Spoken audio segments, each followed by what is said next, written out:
여호와께서 주위의 모든 원수들로부터 이스라엘을 쉬게 하신 지 오랜 후에 여호수아가 나이 많아 늙은지라.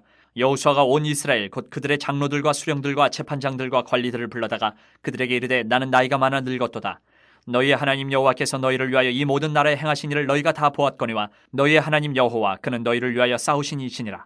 보라, 내가 요단에서부터 해지는 쪽 대해까지 남아있는 나라들과 이미 멸한 모든 나라를 내가 너희를 위하여 제비 뽑아 너희의 지파에게 기업이 되게 하였느니라. 너희의 하나님 여호와 그가 너희 앞에서 그들을 쫓아내서 너희 목전에서 그들을 떠나게 하시리니 너희의 하나님 여호와께서 너희에게 말씀하신 대로 너희가 그 땅을 차지할 것이라. 그러므로 너희는 크게 힘써 모세의 율법책에 기록된 것을 다 지켜 행하라. 그것을 떠나 우로나 좌로나 치우치지 말라. 너희 중에 남아있는 이 민족들 중에 들어가지 말라. 그들의 신들의 이름을 부르지 말라. 그것들을 가리켜 맹세하지 말라. 또 그것을 섬겨서 그것들에게 절하지 말라. 오직 너희의 하나님 여호와께 가까이 하기를 오늘까지 행한 것 같이 하라.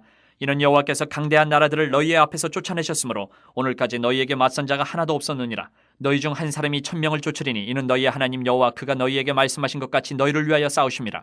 그러므로 스스로 조심하여 너희의 하나님 여호와를 사랑하라. 너희가 만일 돌아서서 너희 중에 남아있는 이 민족들을 가까이하여 더불어 혼인하며 서로 왕래하면 확실히 알라. 너희의 하나님 여호와께서 이 민족들을 너희 목전에서 다시는 쫓아내지 아니하시리니 그들이 너희에게 올무가 되며 덫이 되며 너희의 옆구리에 채찍이 되며 너희의 눈에 가시가 되어서 너희가 마침내 너희의 하나님 여호와께서 너희에게 주신 이 아름다운 땅에서 멸하리라.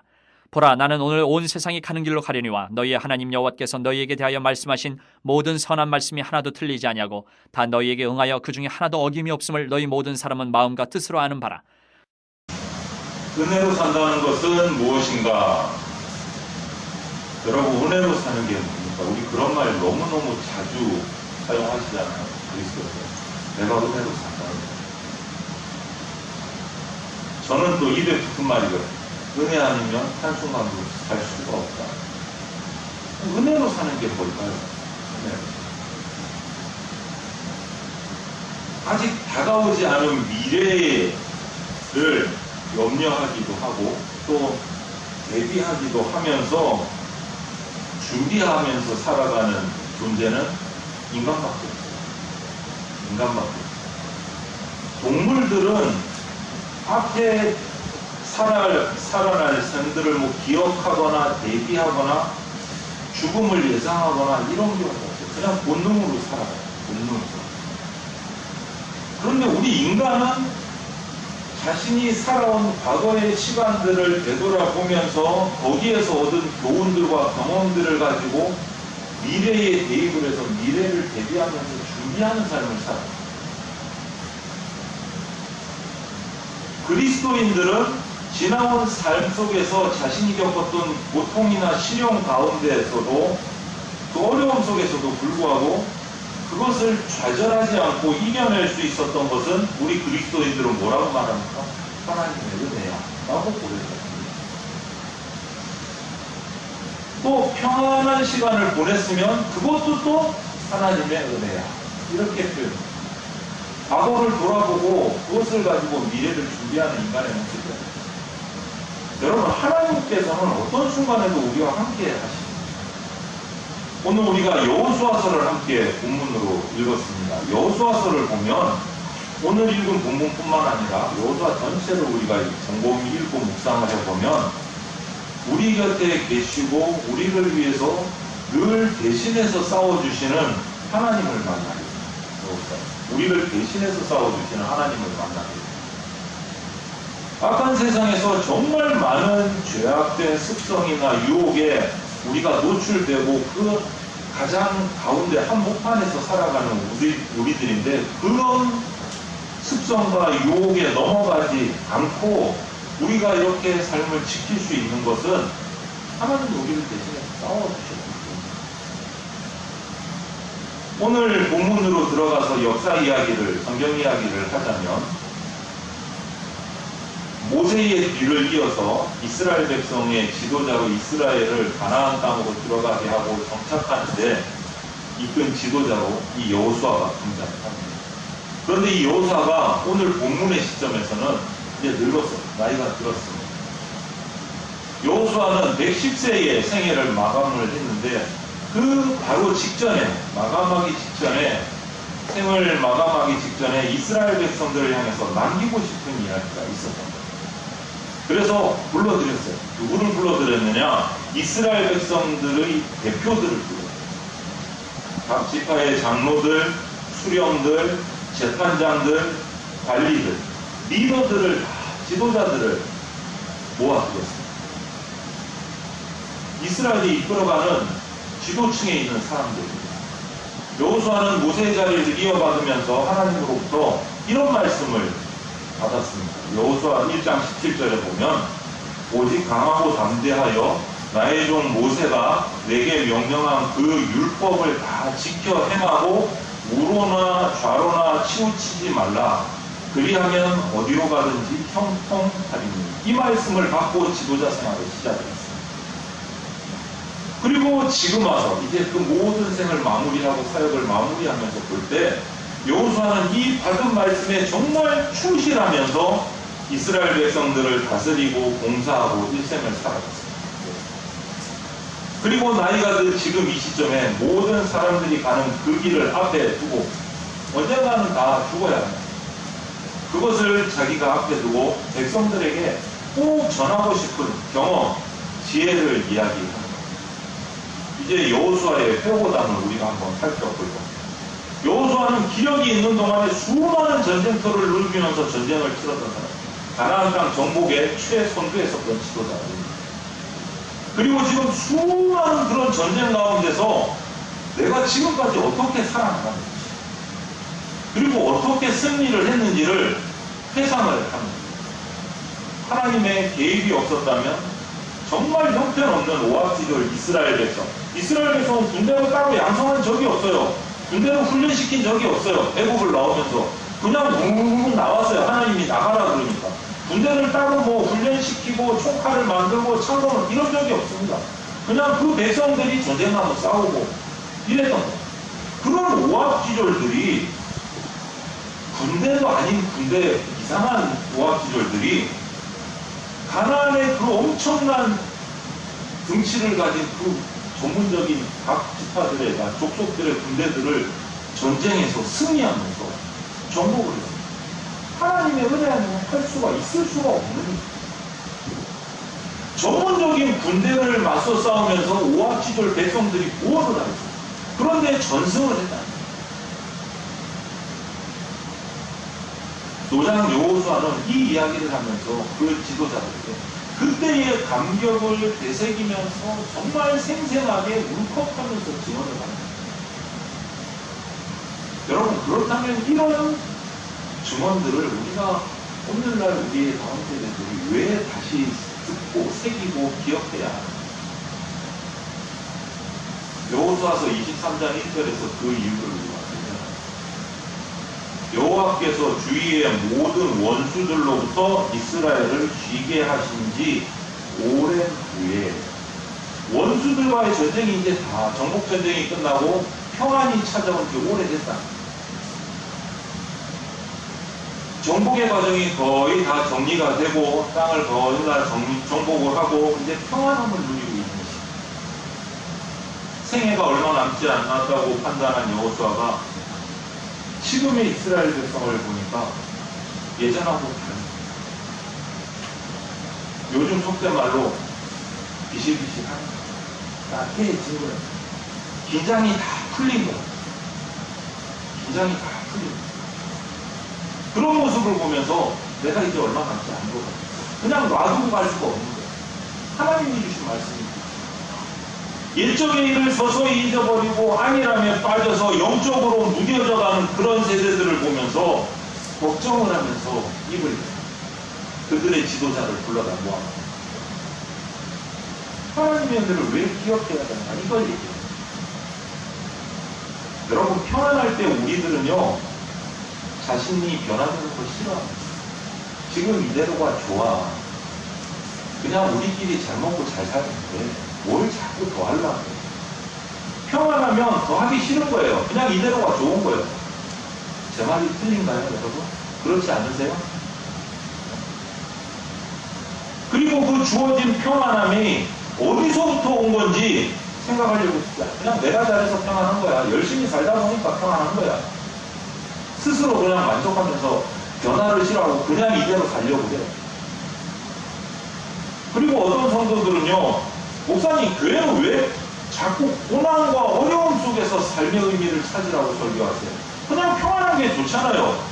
어려움 없이 평안하게 사는 게 복 아닌가요? 이렇게 말씀하시면 되겠어요. 100% 틀리다고는 말씀 못 드리겠습니다. 평안한 거 복 맞습니다. 그런데 성경은 고난을 통해서 우리가 성장한다고 합니다. 고난을 통해서 성장. 삶에 고난이 없으면 우리는 하나님을 찾지도 않을 것이고 하나님을 갈망하지도 않습니다. 제 말이 틀립니까? 여러분 언제 간절하게 기도해 줍니까? 평안할 때요? 어려움이 닥쳐서 뭔가 할 수 없을 때요? 어느 쪽의 기도가 더 간절해지던가요? 언제 더? 평안할 때 기도가 간절해지시는 분은 제가 정말 존경합니다. 삶에 고난이 없으면 하나님을 찾지도 않고 갈망하지도 않습니다. 그래서 시시때때로 고난도 오고 시련도 찾아와서 우리를 힘드는 겁니다. 이 고난과 시련은 환영받지는 못해요. 누가 고난받고 시련받는 거 좋아하겠습니까? 환영받지 못해요.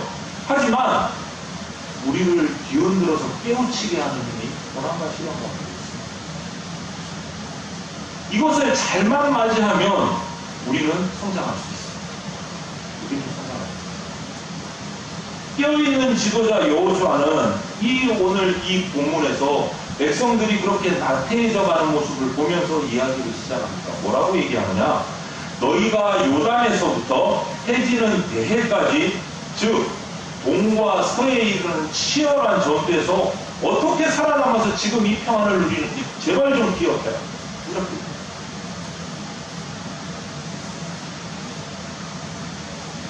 빈손으로 애국을 나온 그들이 하나님의 은혜로 홍해를 건너고 요단강을 육지처럼 건너고 정말 강대하고 장대한 전문적인 그 군사들, 나라의 군사들을 차례차례 무찔러서 정복했고, 또 강하고 가장 크다는 그 여리고성을 손가락 하나 까딱 안 하고 소리만 질러서 점령을 하고, 이런 모든 거쳐온 과거의 여정들을 여호수아가 차근차근 지도자들에게 이야기를 하면서, 봐봐, 어떻게 여기까지 왔는지 기억해. 어떻게 여기까지 왔는지. 너희가 지금 누리고 있는 평안과 이 여유로움이 어떻게 이루어졌는지 한번 생각을 좀 해봐봐.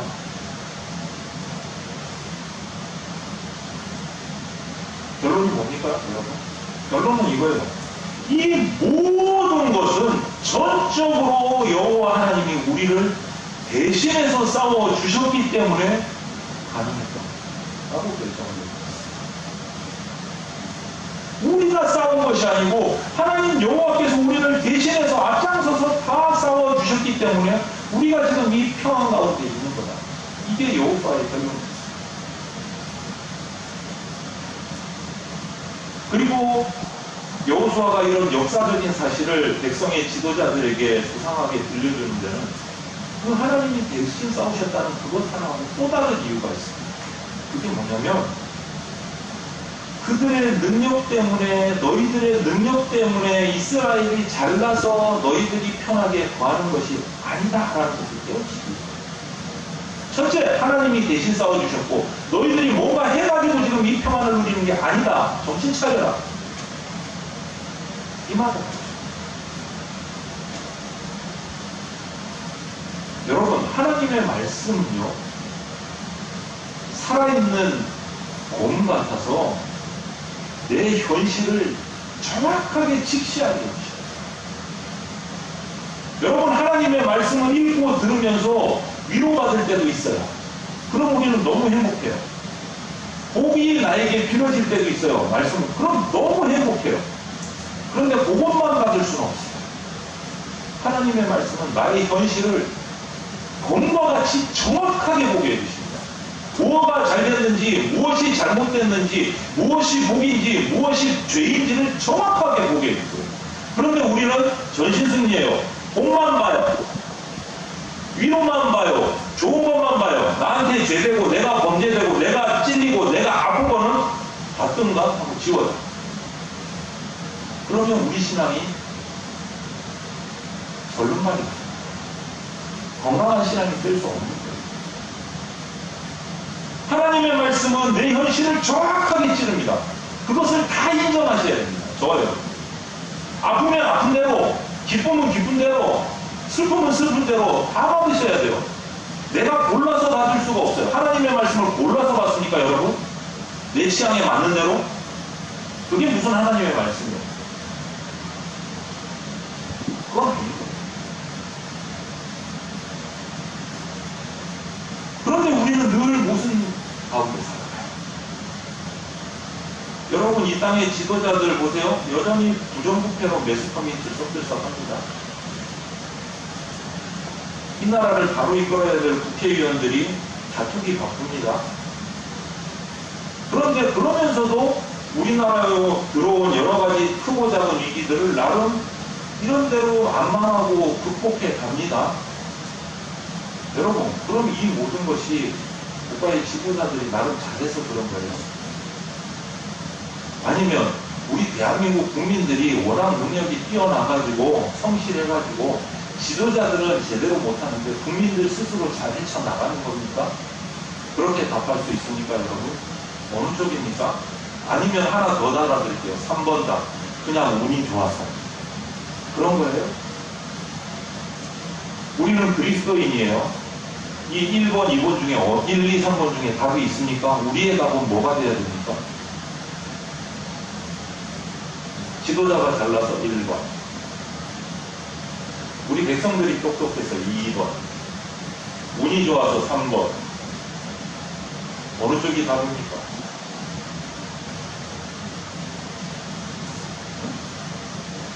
어느 쪽이 답입니까? 여기에 답이 있습니까? 없습니까?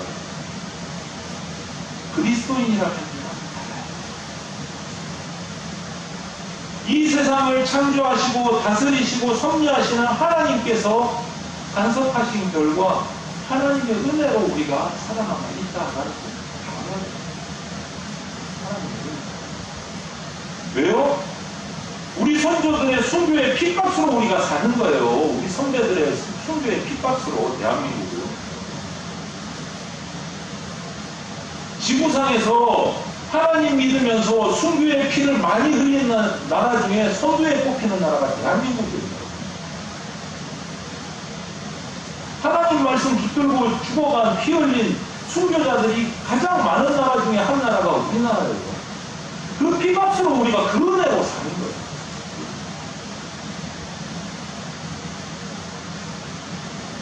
그런데 우리가 극복해서, 우리가 잘나서, 우리가 성실해서, 지도자들이 착해서 아니요, 하나님은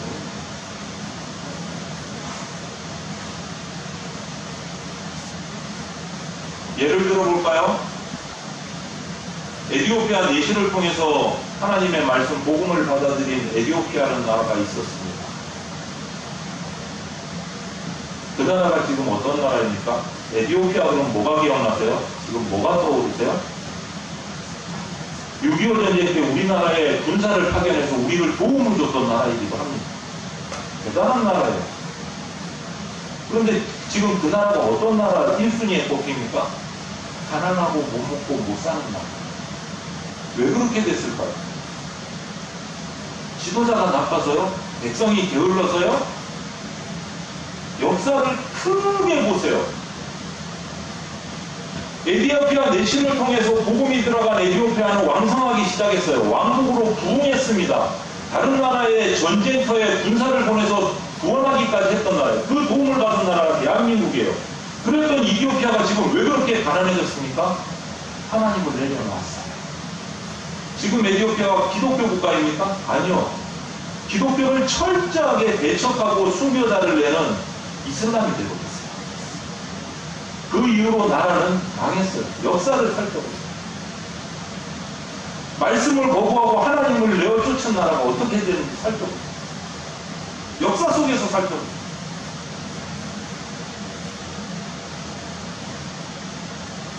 여러분, 우리는 하나님의 은혜를 하나님의 말씀 붙들고 피 흘린 우리 선배 순교자들의 피값으로 삽니다. 다른 사람은 몰라도 그리스도인인 우리는 알아야 돼요. 대한민국이 왜 이렇게 잘 살고 있냐. 역사를 통해서. 우리 각자의 삶도 마찬가지예요. 우리가 이만큼 편안하게 살 수 있는 건 하나님의 은혜.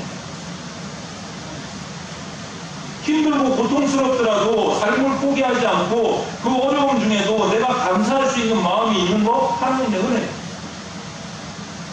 끊임없이 실수를 반복하는 존재임에도 불구하고 우리 가정이 그래도 가정이 지켜지고 코로나에도 걸리지 않고 때론 아프지만 또 회복하면서 살아갈 수 있는 거 하나님의 은혜입니다. 우리를 대신해서 싸워주셨기 때문에. 성경은 말합니다, 여러분. 시편 37편 24절에 넘어지나 아주 넘어지지 아니함은 여호와께서 그의 손으로 붙드십니다. 여러분, 우리가 넘어지고 쓰러질 때 있어요. 그런데 그곳으로 쓰러져서 죽지 않고 다시 회복되고 일어날 수 있는 것은 여호와께서 우리를 붙들어 주십니다. 지금도 가장 많은 선교사를 배출하는 나라 2위가 어느 나라일까요? 전 세계에서 1등 어딜 것 같아요? 대충 짐작하시면 미국. 엄청나게 큰 나라잖아요. 당연히 선교사 많죠. 우리나라에도 엄청난 선교사들이 들어와서 우리나라에 복음을 전했습니다. 2위는 어느 나라일까요? 선교사 2위 어느 나라예요, 여러분? 대한민국. 모르셨어요? 대한민국이요. 미국 다음으로 큰 나라. 우습지요. 그들 때문에 우리가 은혜로 살아가는 거예요, 여러분. 자기의 인생을 내어놓고 전 세계로 나가서 오지에서 복음을 들고 전하는 대한민국 선교사들의 그 피값이 우리에게 은혜로 전해지는 거예요. 그거 잊으시면 안 돼요, 여러분. 그래서 그들을 구원하고 그들을 위해서 기도하자는 거예요. 우리가 이런 하나님의 은혜 입은 자가 그 은혜를 잊어버리면 배은망덕한 죄를 지게 돼요. 은혜를 잊으면 배은망덕해요. 수많은 은혜를 받았음에도 불구하고 다 망각해버리면 불평이 나오고 불만이 나오는 거예요. 이런 배은망덕이 또 다른 배은망덕을 해요. 우리 그리스도인의 거의 죄악의 대부분이 이 배은망덕에서 시작해요. 하나님의 은혜를 잊어버린 데서 우리 죄가 시작해요. 하나님의 은혜를 잊지 않으면 죄질 수 없어요. 오늘 새벽 말씀에도 전했습니다. 내가 구원받은 것이 얼마나 엄청난 기적인지를 깨달으면 절대 감사를 놓칠 수가 없어요. 감사를 놓치지 않는 사람이 어떻게 죄를 지어요?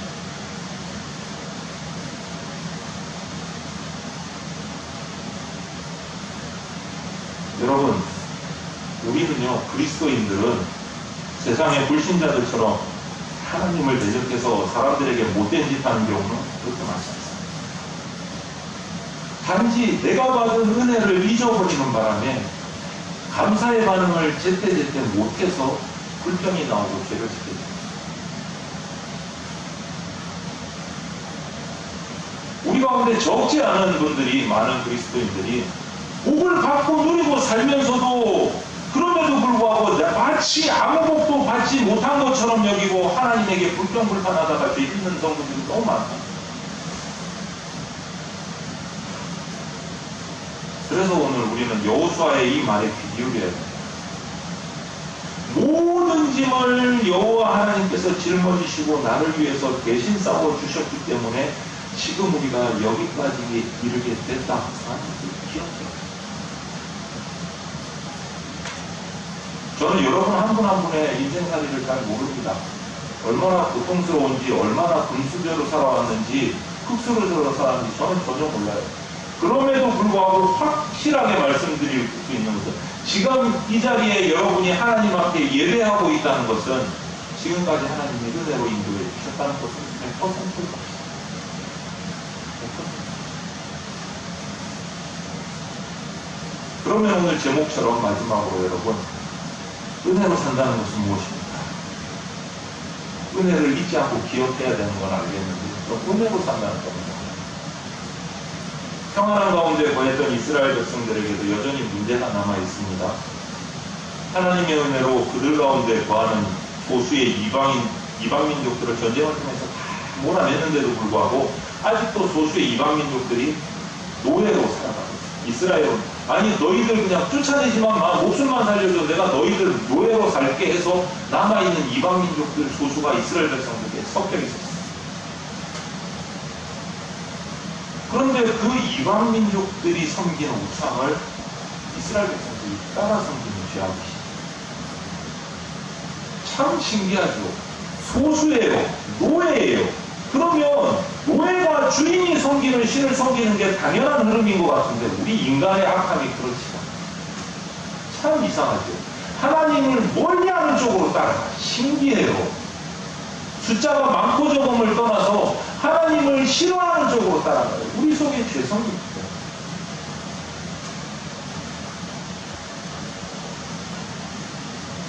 이 이스라엘 백성 가운데 은혜로 여기까지 왔지만 아직 남아있는 이 쓴뿌리를 어떻게 해야 됩니까? 여기에 지금 도달해 있는 이스라엘 백성의 나태함이 거기서 시작되는 것을 발견했고 이 쓴뿌리를 어떻게 해결해야 할 것입니까? 나는 이제 하나님께로 돌아갈 때가 가까웠다. 하나님께서 결국 그 문제거리를 완전히 해결해 주시겠다라고 약속을 합니다. 그러면 그들은 어떻게 살아가야 됩니까? 여러분, 답은 단순해요. 성경은 공부하고 읽고 묵상하고 연구하면 할수록 답이 간단해져. 신기하죠. 어떻게 해야 됩니까? 이스라엘 백성은 이 쓴뿌리를 어떻게 해결해야 됩니까? 간단해요. 지금까지 하나님의 은혜로 살아왔으니 앞으로도 하나님의 은혜로 살아가면 됩니다. 은혜로 살아간다는 게 무슨 의미입니까, 여러분? 8절을 보면 너희의 하나님 여호와께 가까이 하기를 오늘까지 행한 것 같이 하라. 지금까지 하나님께 너희 선조들이 하나님과 가까이 살아왔던 것처럼 앞으로도 그렇게 가까이 하나님과 찰싹 붙어서 살아라. 이게 답이에요. 이게 답이에요. 인간의 능력대로 세상이 살아가는 게 아니니까 오직 하나님 여호와를 범사에 인정하고 그분을 철저하게 신뢰하면서 의지하면서 살아가요.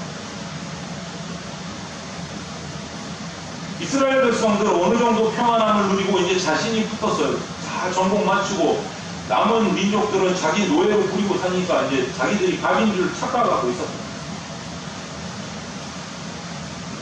이 애들 조금 남은 타민족들 그냥 대충 희석해서 애들하고 살아가면 돼 이러고 있었어요.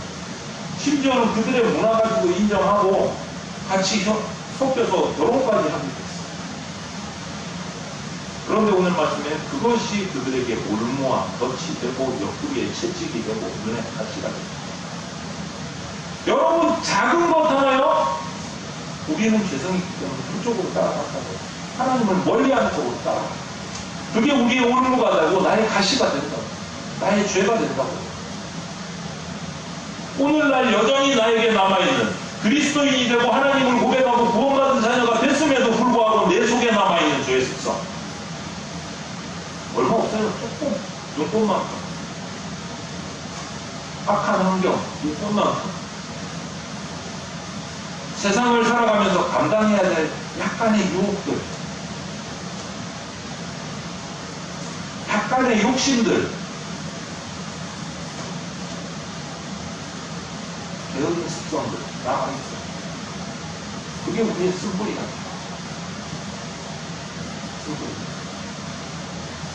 그런데 오늘도 이 말씀 앞에서 두려움을 떨치시기 바랍니다. 우리에게 올무가 되고 덫이 될 만한 악습, 기질, 게으른 습성들이 남아있음을 모르면 문제가 되는데 오늘 알았잖아요. 여호수아의 말을 통해서 깨달았잖아요. 그러면 내게 있는 그 학습들을 인정하셔야 돼요. 먼저 나에게 그런 죄성이 있어. 나에게 그런 게으른 습성들이 있어. 하나님을 거부하는 습성들이 있어. 이거를 인정하는 게 먼저예요. 인정해야 돼요. 우리가 완전하지 않다는 걸 인정해야 돼요. 인정했으면 그 다음에는 일이 쉬워져요. 뭐 해야 됩니까? 그것들과 싸워서 이길 준비를 하십니다. 싸우는 방법에 대해서 여호수아는 오늘 23장 6절에 이렇게 말합니다. 율법책에 기록된 것을 다 지켜 행하라. 그것을 떠나 우로나 좌로나 치우치지 말라. 심플해요. 간단해요. 어떻게 싸우라고요? 말씀대로 빼지도 말고 더하지도 말고 받아서 행하라. 그게 싸우는 겁니다. 끝. 여러분, 하나님의 말씀, 이 성경 말씀을 교양으로 읽지 마세요. 상식으로 읽지 마세요. 제발. 그렇게라도 읽으면 나쁠 거는 없는데 거기서 끝나시면 안 돼요. 그렇게 읽는 거는 신앙을 가지지 못한 많은 학자들이 성경을 그냥 필독서로 한 번 정도는 읽어봐요. 우리는 그리스도인인데 그걸로 끝나면 안 되잖아. 그걸로 끝나면. 이 말씀을 인해서 내 삶의 중심이 바뀌도록 읽으셔요. 말씀이 내 속에 자리 잡아서 나를 바꾸게 해야 돼요, 여러분. 내가 말씀을 바꿔서 취사 선택하는 게 아니고 이 말씀 전체가 나를 바꾸게 만드셔요. 나를. 그게 나의 쓴뿌리를 없애는 방법.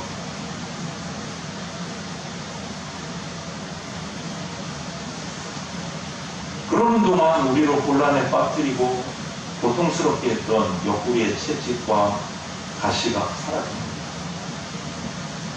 말씀에 집중할 때 사라집니다. 그래서 제가 대전교회 와서 여러분들에게 강조한 거는 몇 개 없어요. 뭐 했죠? 제 기억으로는 무조건 말씀밖에 얘기한 게 없는 것 같아요. 제가 흥분하는 거는 말씀 얘기할 때 흥분했던 거. 틀린가요? 제발 말씀 읽으세요. 말씀 타자하세요. 말씀 쓰세요. 말씀 묵상하세요. 그것 말고 제가 지금까지 한 거 없는 것 같고 3년 차인데 이유가 뭘까요? 정 목사가 별로 훈련받은 게 없어요. 미천이 없어서요? 미천이 없을 수도 있겠네요. 그런데 목회자의 미천은 말씀밖에 없어요. 말씀밖에 없어요. 어느 날 제자가 랍비를 찾아와서 이렇게 물었습니다. 궁금하게. 랍비요, 선생님이요. 제가 율법을 3번이나 반통했습니다. 그 엄청난 분량의 율법을 3번이나 반통했습니다. 이제 더 뭐를 해야 됩니까? 의기양양하게 얘기를 하니까 랍비가 제자에게 이렇게 얘기를 했습니다. 그러면 이번에는 율법이 너를 반통하게 해요. 여러분이 말씀을 읽기 시작하지만 그 마지막에 말씀이 여러분을 읽도록 하십니다.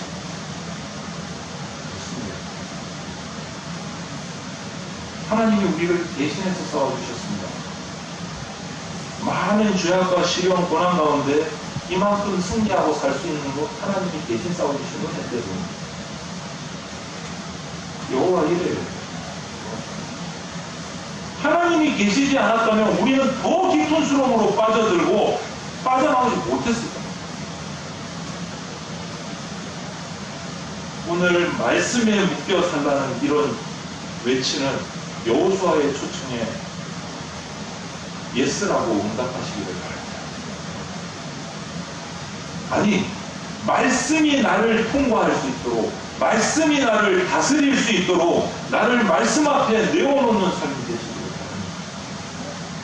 내 삶의 중심이 말씀으로 다시 세워져서 은혜로 살아가는 그런 목회, 은혜로 살아가는 대전 장로교회 모든 성도들이 되시기를 주님의 이름으로 축원을 드립니다. 함께 기도드리겠습니다. 사랑이 많으신 하나님 감사합니다. 오늘 말씀 주셨으니 이 말씀이 나를 다스리게 하여 주시옵소서. 내가 말씀을 읽는 것이 아니라 말씀이 내 삶을 읽으며 나를 통제하며 나를 통치하며 나를 다스리는 역사가 있게 하여 주시옵소서. 하나님의 은혜로 살아갑니다.